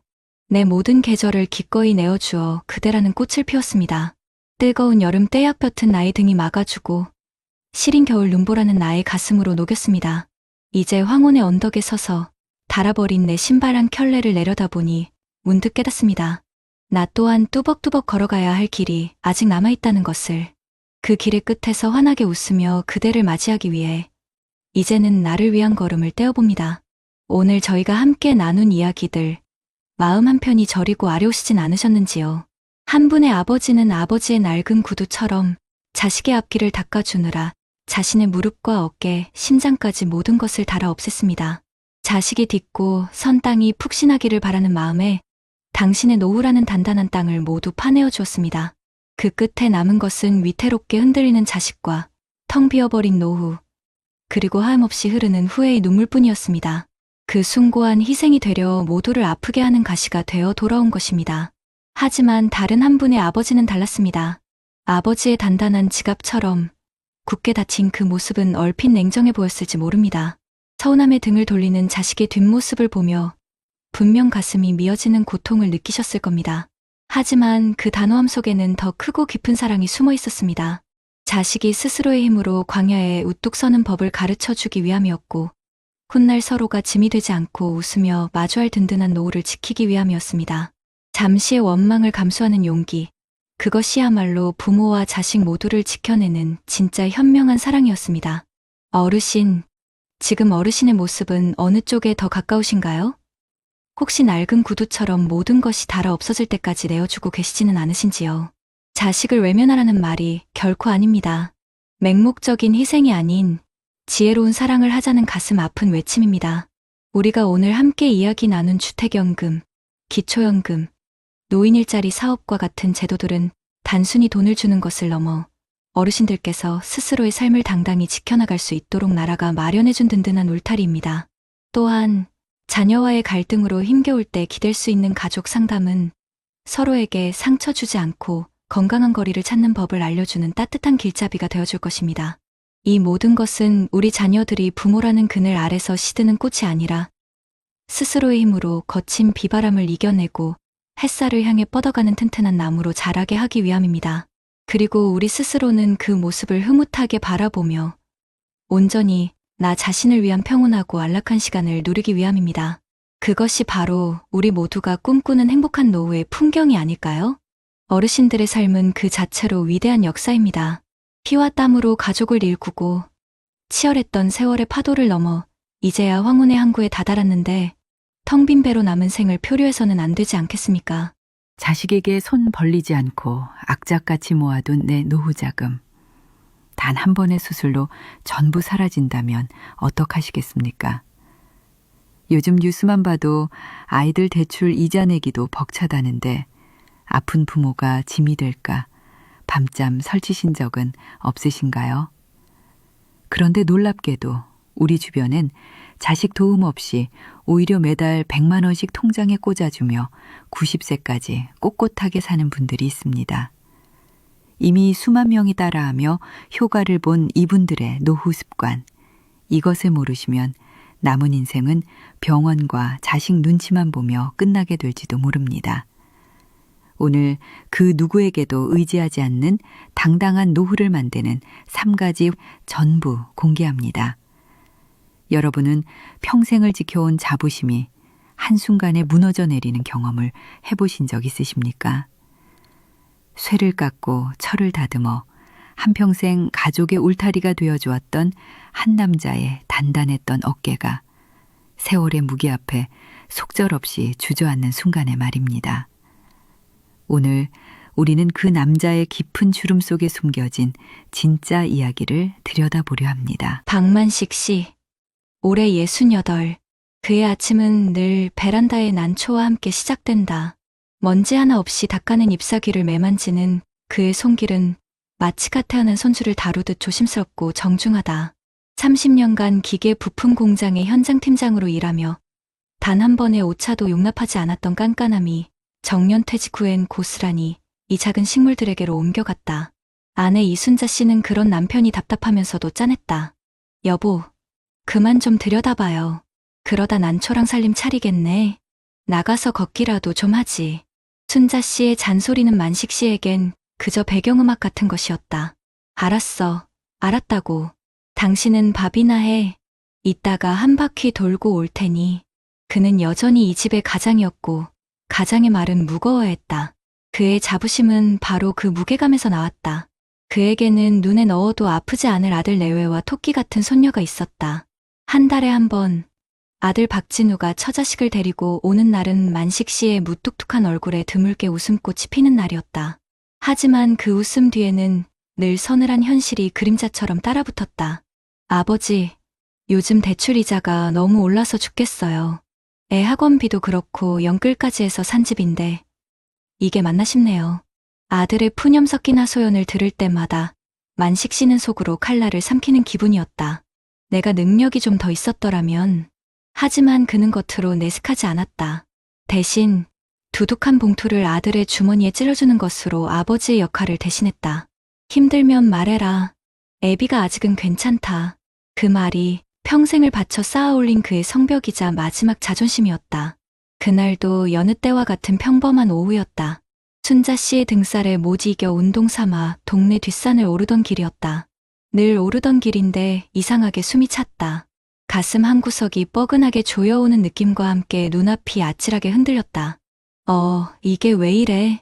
바닥이 하늘로 솟구치는 기이한 감각을 마지막으로 그의 의식은 암전되었다. 정신을 차렸을 때 그는 병원 침대 위였다. 하얀 천장, 소독약 냄새, 그리고 그의 손을 붙잡고 소리 없이 울고 있는 아내의 얼굴이 보였다. 의사는 급성 심근경색이라는 진단을 내렸다. 당장 스텐트 삽입술을 해야 하는데 혈관 상태가 좋지 않아 수술이 더 커질 수도 있다고 했다. 문제는 비용이었다. 의사가 무심하게 던진 예상 수술비와 입원비는 만식 씨 부부가 평생을 아끼고 모아둔 노후 자금의 절반을 훌쩍 넘는 액수였다. 만식 씨는 애써 태어난 척했다. 별거 아니구먼. 이 정도는 있어야지. 수술 날짜 잡읍시다. 하지만 병실을 나서는 의사의 뒷모습을 보며 그의 심장은 다시 한번 바닥으로 곤두박질 쳤다. 그날 밤 순자 씨가 잠든 것을 확인한 그는 몰래 병실을 빠져나와 텅 빈 복도 끝 의자에 주저앉았다. 내 노후 자금 단 한 번의 수술로 전부 사라진다면. 차장님이 던져준 그 문장이 마치 자신을 위해 준비된 예언처럼 뇌리를 쳤다. 평생 단 한 번도 남에게 아쉬운 소리 해본 적 없었다. 자식에게 손 벌리는 것은 죽기보다 싫었다. 그런데 이제 어떻게 해야 하나? 아들 진우의 지친 얼굴이 떠올랐다. 대출 이자에 허덕이는 아들에게 이 무거운 짐을 지게 할 수는 없었다. 그 밤, 만식 씨는 뜬 눈으로 밤을 새웠다. 가장의 어깨를 짓누르는 책임감이라는 것이 건강을 잃는 순간 얼마나 공허하고 위태로운 것인지 절실히 깨달았다. 퇴원 후 만식 씨의 일상은 완전히 달라졌다. 그는 더 이상 난초를 돌보지 않았다. 멍하니 창밖만 바라보는 시간이 늘어갔다. 순자 씨는 남편의 속이 숫덩이처럼 타들어가고 있다는 것을 알았지만 섣불리 말을 꺼낼 수 없었다. 그러던 어느 날 진우가 퇴근길에 아버지를 찾아왔다. 아버지, 수술 날짜는 잡으셨어요? 제가 회사 대출이라도 좀 알아볼까요? 아들의 말에 만식 씨는 버럭 소리를 질렀다. 내 앞가림이나 잘해. 누가 너더러 돈 걱정하랬어. 이건 내 문제야. 내가 알아서 해. 그의 고함에는 평생 지켜온 자존심을 잃고 싶지 않은 절박함과 아들에게 짐이 될지도 모른다는 공포가 뒤섞여 있었다. 상처받은 얼굴로 돌아선 아들의 뒷모습을 보며 만식 씨는 가슴을 쳤지만 이미 뱉어버린 말을 주워 담을 수는 없었다. 그날 이후 부자 사이에는 보이지 않는 벽이 생겨버렸다. 만식 씨는 혼자서 해결책을 찾아 헤맸다. 구청과 주민센터를 찾아다니며 의료비 지원 제도를 알아봤지만 그의 소득과 재산은 늘 아슬아슬하게 기준을 넘어섰다. 인터넷으로 노인 일자리를 검색하는 자신의 모습이 처량하게 느껴졌다. 경비원, 주차관리원 젊어서는 거들떠보지도 않았을 자리였다. 며칠 후 순자 씨는 장롱 깊숙한 곳에서 만식 씨가 숨겨둔 낡은 서류 봉투 하나를 발견했다. 그 안에는 아파트 경비원 지원서와 함께 삐뚤빼뚤한 글씨로 수없이 고쳐 쓴 이력서가 들어있었다. 그리고 그 옆에는 작은 메모지가 하나 있었다. 순자에게 혹시 내가 잘못되면 이 돈으로 당신이라도 편히 살아. 진우한테는 절대 짐 되지 말고. 그 순간 순자 씨의 눈에서 뜨거운 눈물이 왈칵 쏟아졌다. 평생 무뚝뚝하고 고집불통이었던 남편. 그의 모든 행동이 가족을 위한 것이었음을, 그의 침묵이 얼마나 무거운 사랑이었음을 그녀는 그제야 온몸으로 깨달았다. 그날 저녁 순자 씨는 아무 말 없이 남편의 저녁상에 소주 한 병을 올렸다. 만식 씨는 아내의 얼굴을 보고 모든 것을 들켰음을 직감했다. 둘 사이에는 무거운 침묵이 흘렀다. 먼저 입을 연 것은 순자 씨였다. 여보, 우리 그렇게 살지 맙시다. 당신 평생 나랑 진우 먹여 살리느라 허리가 휘었어. 이제 와서 당신 혼자 그 짐을 다 짊어지려고 하지 마요. 그건 당신 자존심이 아니라 고집이야. 나랑 진우를 못 믿는 거잖아. 만식 씨는 아무 대답도 하지 못하고 소주잔만 비웠다. 순자 씨는 남편의 거친 손을 가만히 잡았다. 당신 어깨에 있는 짐, 이제 나한테도 좀 나눠줘요. 나도 당신 아내고 진우도 당신 아들이잖아. 우리가 가족이잖아. 바로 그 순간이었다. 굳게 닫혀있던 만식 씨의 눈시울이 뜨거워지며 평생을 참아왔던 눈물이 툭 하고 떨어졌다. 68의 남자는 어린아이처럼 소리내어 울기 시작했다. 내가 무서웠어. 평생을 쇳밥 먹으며 너희들 짐을 짊어졌는데 이제 와서 내가 너희들의 짐이 되라고? 그게 사는 거냐? 나는 그렇게는 못 살아. 죽어도 그렇게는 못 살아. 그의 울음 섞인 절규는 평생을 가장이라는 이름의 갑옷을 입고 살아온 한 남자의 맨살과도 같은 고백이었다. 그것은 수술비에 대한 두려움이 아니었다. 가족의 삶의 걸림돌이 될지도 모른다는, 자신의 존재 가치가 사라져 버릴지도 모른다는 근원적인 공포였다. 순자 씨는 아무 말 없이 우는 남편의 등을 가만히 쓸어주었다.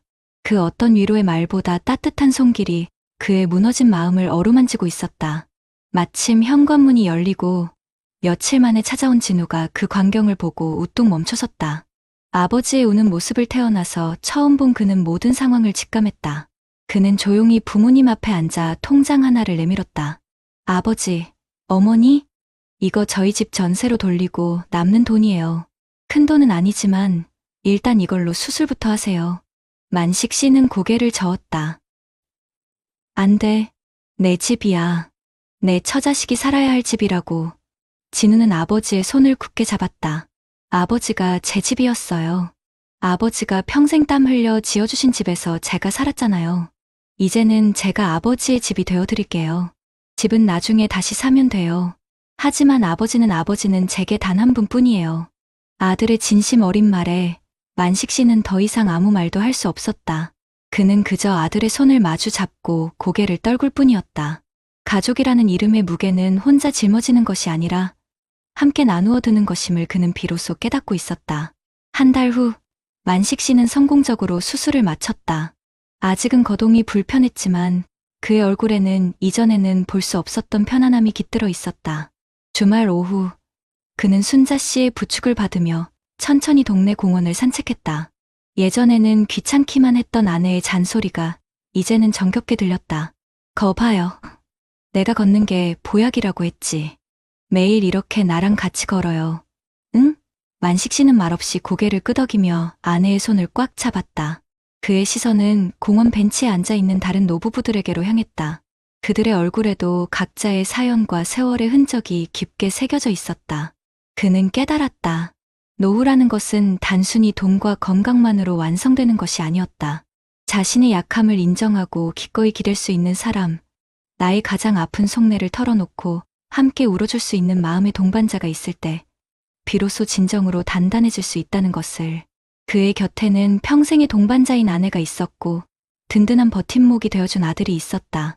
그것이야말로 그가 평생을 바쳐 지켜온 가장 위대한 유산이었다.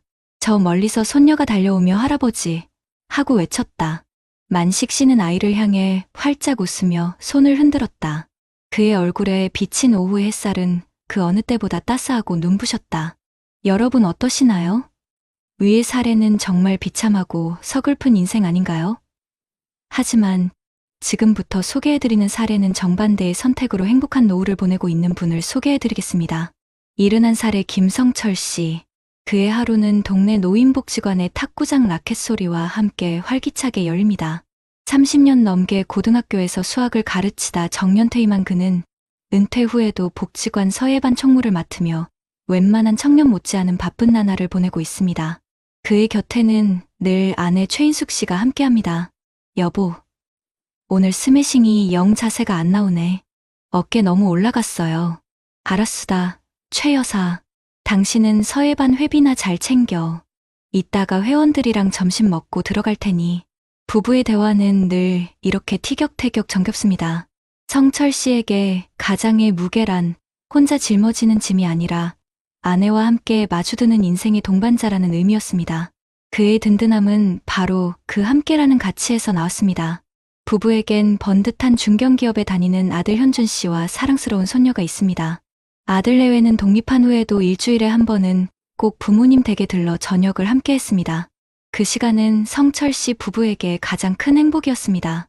아버지, 이번에 새로 맡은 프로젝트 때문에 정신이 하나도 없네요. 그래도 아버지, 어머니 뵙고 나면 힘이 나요. 아들의 어깨를 두드리며 성철 씨는 말했습니다. 사는 게 다 그런 거다. 힘들면 언제든 얘기하고 돈으로 도와줄 순 없어도 내 할아버지한테 배운 인생 지혜 정도는 얼마든지 빌려줄 수 있으니 그는 아들에게 무조건적인 경제적 지원을 약속하는 대신 언제든 기댈 수 있는 정신적 버팀목이 되어주었습니다. 그것이 그가 생각하는 진정한 아버지의 역할이었고 흔들리지 않는 삶의 중심이었습니다. 그러던 어느 가을날 성철 씨는 정기 건강검진 결과를 듣기 위해 아내와 함께 병원을 찾았습니다. 매년 빠뜨리지 않고 받아온 검진이었기에 대수롭지 않게 생각했습니다. 하지만 의사의 표정은 그 어느 때보다 무거웠습니다. 엑스레이 사진에서 그림자가 보입니다. 정밀 검사가 필요하겠습니다. 청천벽력 같은 소리였습니다. 추가적인 조직검사 결과 폐암 초기 진단이 내려졌습니다.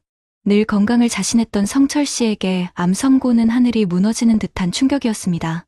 수술과 항암 치료, 그리고 만만치 않을 치료비. 눈앞이 캄캄해지는 순간 그의 손을 꼭 잡아주는 아내의 온기가 느껴졌습니다. 여보, 괜찮아요. 우리가 어떤 세월을 함께 버텨왔는데 이것도 같이 이겨내면 돼요. 아내의 담담한 목소리에 성철 씨는 끓어오르던 절망을 간신히 억누를 수 있었습니다. 그날 저녁 부부는 아들 현준 씨를 집으로 불렀습니다. 사실을 숨기거나 혼자 끙끙 앓는 대신 가장 먼저 가족과 공유하는 것을 택했습니다. 아들아, 놀라지 말고 들어라. 아비가 폐암이란다. 아들의 얼굴이 하얗게 굳었지만 부부는 애써 침착하게 상황을 설명했습니다. 인숙 씨는 안방 장롱에서 낡은 서류철 하나를 꺼내왔습니다. 20년도 더 된 보험 증서들이었습니다. 내 아버지랑 나랑 너 어릴 때부터 매달 붙던 거야. 젊을 땐 이게 다 쓸데없는 짓 같아도 이럴 때를 대비해서 악착같이 넣었지. 서류철에는 부부가 함께 가입한 실비보험, 암보험, 종신보험 증서가 차곡차곡 정리되어 있었습니다. 성철 씨는 매달 320만 원씩 꼬박꼬박 나오는 공무원 연금 덕에 생활비 걱정은 없었고 예상되는 수술비와 치료비 대부분은 보험으로 해결할 수 있는 상황이었습니다. 현준 씨는 그제야 안도의 한숨을 내쉬었습니다. 아버지, 어머니 정말 두 분은 그는 차마 말을 잇지 못했습니다. 돈 걱정보다 두 분이서 얼마나 오랜 시간 미래를 준비하며 서로를 의지해왔는지가 느껴져 가슴이 뭉클해졌습니다. 아버지의 어깨를 짓누르는 것이 무거운 책임감이 아니라 수십 년간 쌓아올린 현명한 계획과 사랑이라는 사실이 아들에게는 더 큰 위로와 존경심으로 다가왔습니다. 수술은 성공적으로 끝났고 이후 이어진 항암 치료는 고통스러웠지만 가족이 함께였기에 견딜 수 있었습니다. 인숙 씨는 암 환자에게 좋은 식단을 공부하며 남편의 새끼를 책임졌고 아들 현준 씨는 주말마다 아버지를 모시고 병원을 오가며 든든한 보호자가 되어주었습니다. 성철 씨는 치료 과정에서 자신의 나약함을 숨기지 않았습니다. 인수가 나 좀 무섭다. 이러다 덜컥 죽는 건 아닌지. 무섭긴 왜 무서워요. 내가 당신 옆에 딱 붙어 있는데 의사 선생님이 초기라 괜찮다고 했잖아요. 당신은 평생 나한테 잔소리하려면 아직 멀었어. 아내의 핀잔 섞인 위로와 아들의 묵묵한 지지 속에서 성철 씨는 육체적 고통뿐만 아니라 정신적인 두려움까지 이겨낼 수 있었습니다. 그는 깨달았습니다. 진정한 가장의 강인함은 모든 것을 혼자 짊어지는 것이 아니라 자신의 약함을 솔직하게 내보이고 기꺼이 기댈 줄 아는 용기에서 나온다는 것을. 가족이라는 울타리는 가장 혼자 지키는 성벽이 아니라 모두가 함께 기대고 받쳐주는 기둥이라는 사실을 말입니다. 몇 달 후 성철 씨는 눈에 띄게 건강을 회복했습니다. 머리카락은 다시 자라기 시작했고 창백했던 얼굴에도 혈색이 돌았습니다. 주말 오후 그는 아내와 아들 내외 그리고 손녀와 함께 집 근처 공원으로 산책을 나섰습니다.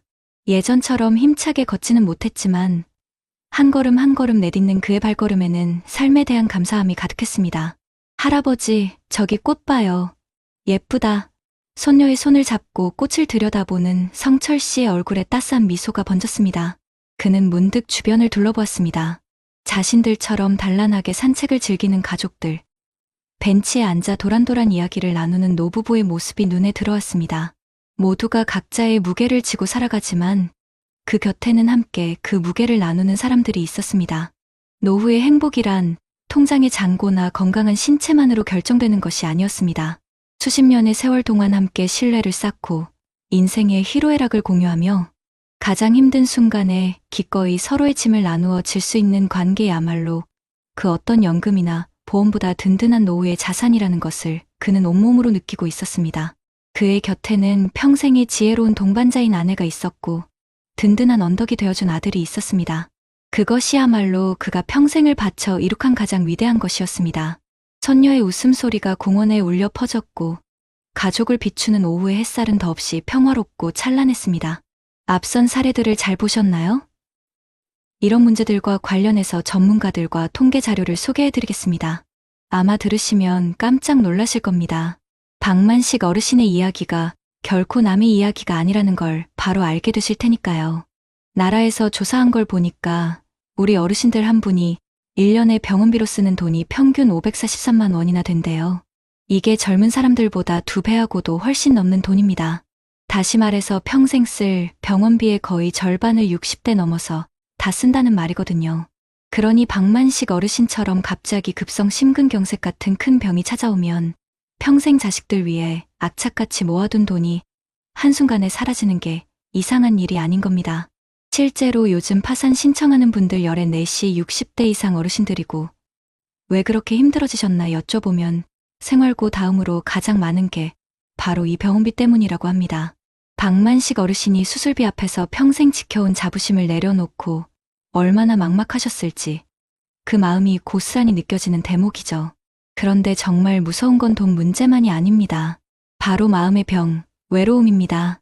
전문가들이 하나같이 하는 말이 우리 아버지들이 평생 짊어지고 온 가부장적 책임감이 노후에는 가장 큰 독이 될 수 있다고 경고합니다. 가장은 절대 무너지면 안 된다.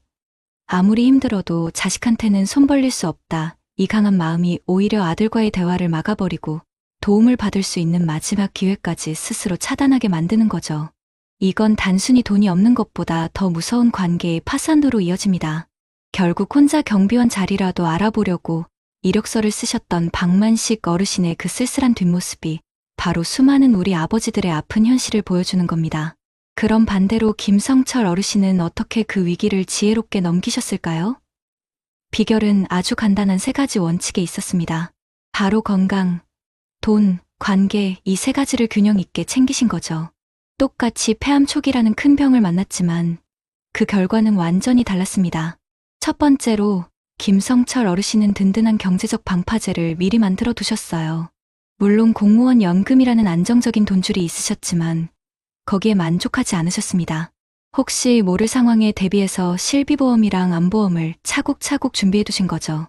나라에서 암 같은 큰 병에 걸리면 치료비 95%를 지원해주는 좋은 제도가 있긴 합니다만 막상 병원에 가보면 비싼 신약이나 보험 안 되는 치료, 그리고 간병비처럼 예상치 못한 돈 들어갈 일이 정말 많습니다.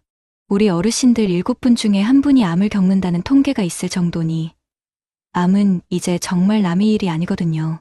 김성철 어르신 부부가 20년 동안 꼬박꼬박 냈던 그 낡은 보험 증서 한 장이 위기의 순간에 가족 전체를 지켜준 가장 든든한 버팀목이 되어준 셈입니다.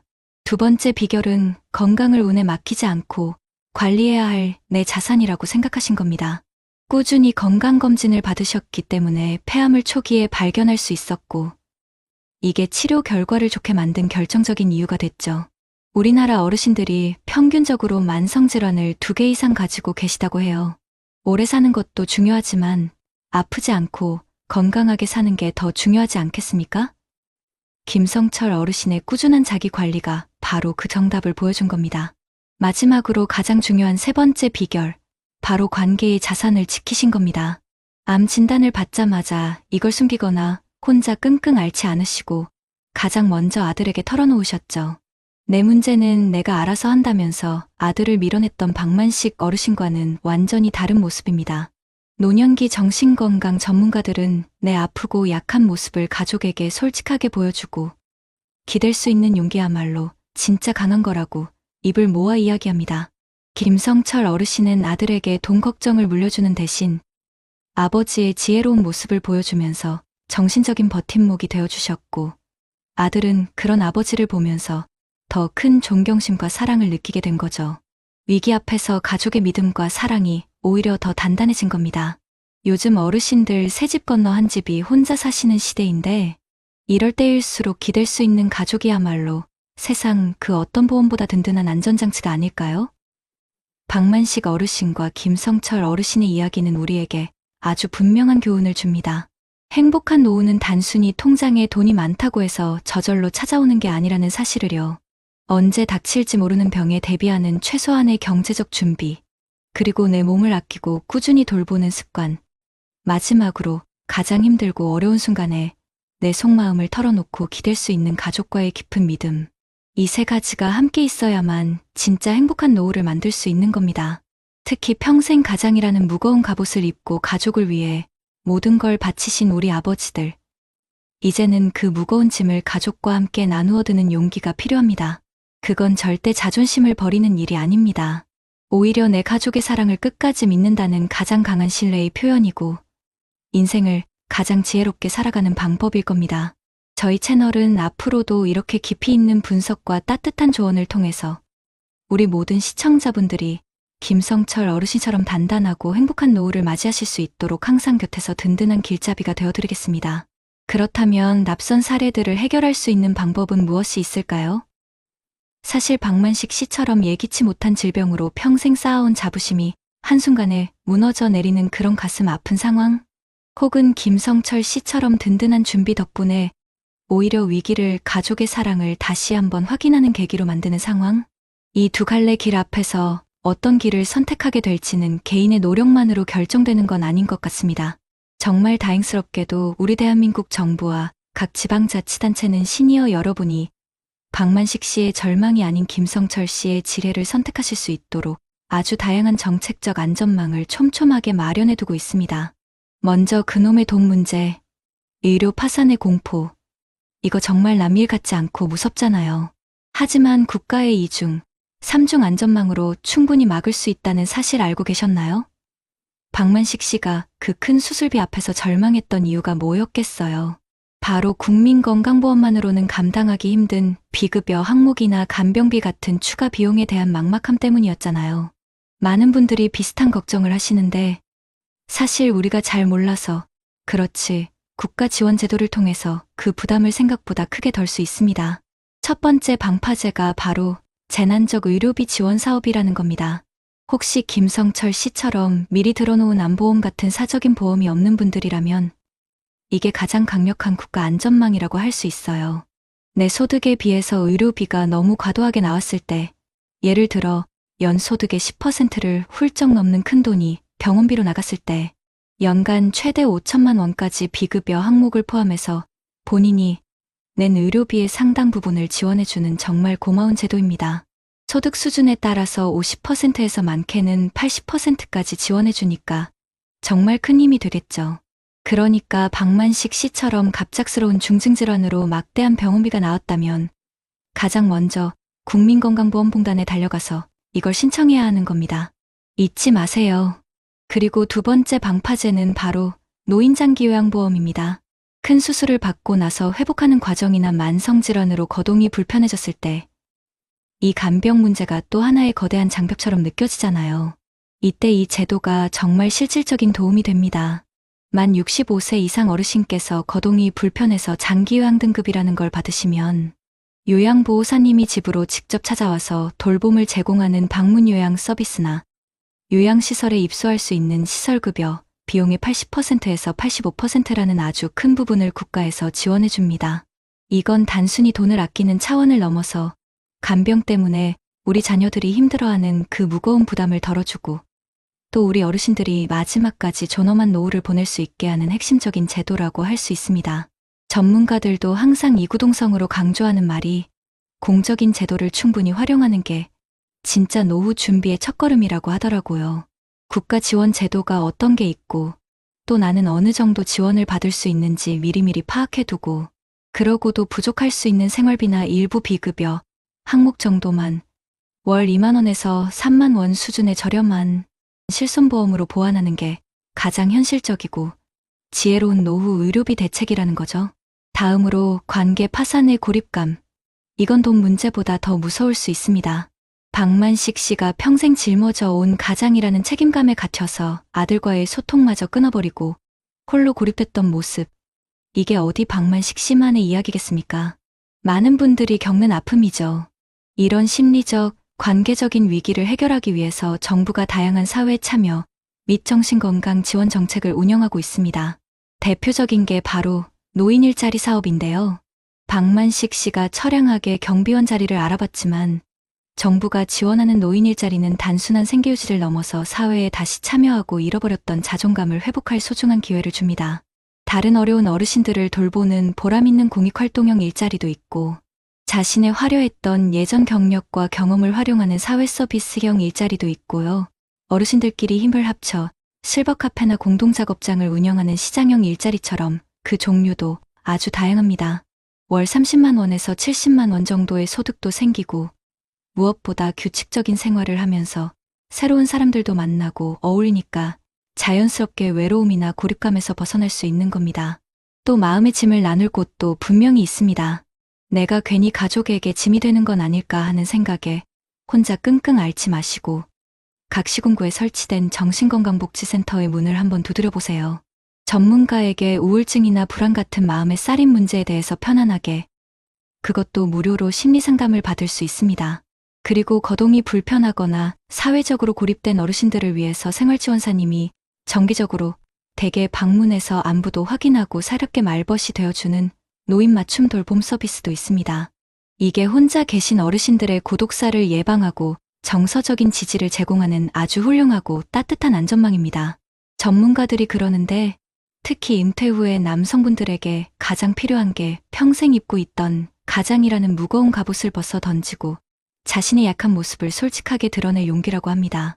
가족에게 털어놓기 힘들다면 차라리 노인복지관의 동년배 친구나 정신건강센터의 전문가처럼 좀 더 객관적인 제3자와 대화를 나눠보는 게 엉킨 실타래를 푸는 문제, 해결의 실마리를 찾는 데 큰 도움이 된다고 하니까 꼭 기억해 주시면 좋겠습니다.